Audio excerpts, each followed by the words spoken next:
أكثر من بوابة وأكثر من نقطة حراسة كانت في طريقنا، ما إن نتجاوز الأولى حتى تستوقفنا الثانية. عند بعضها نحاور كثيرا ونناقش طويلا حتى نقنعهم بأهمية ما نحن بصدده، ونصر في كل مرة على أن نصل إلى ضيوفنا في مكانهم ونتحدث معهم فيه مباشرة. وفي النهاية دلفنا إلى عنابر إصلاحية الحائر. داخل أروقته تكشفت لنا وجوه شباب جرتهم صحبة الأشرار وصنائع السوء إلى هنا. حاورناهم وسمعنا منهم. رجعت زي أول على طول، جلست أول شهر كذا بعدين رجعت زي أول، ما جلست برا يمكن 5 شهور. سبحان الله، ومسكت في قضية مخدرات. لا تنتهي مأساة هؤلاء بخروجهم من السجن، فالمجتمع يفرض عليهم استمرار هذه العقوبة عبر نظرته السلبية المؤلمة. خريج السجون، أنت فاشل، أنت ما تصلح. يعني ما حد عفى عني، المجتمع جاني عفو ملكي وطلعت ولا عفو عني المجتمع برا.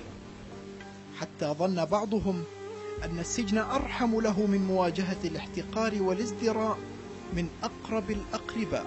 والله تفكير النقطة السوداء. كل ما راح حفلة، كل ما راح اجتماع، ما راح اجتماع عماني خوالي عياد، وين ولدك ولدك وين ولدك؟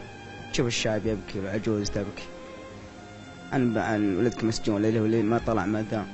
شو تحز بخاطر الشايب ولا العجوز؟ ونتيجة لهذا تحدث بعضهم عن تكراره للجريمة. عدم وجود وظائف، ما في لا مصروف ولا شيء، البيت ما يعطوني شيء.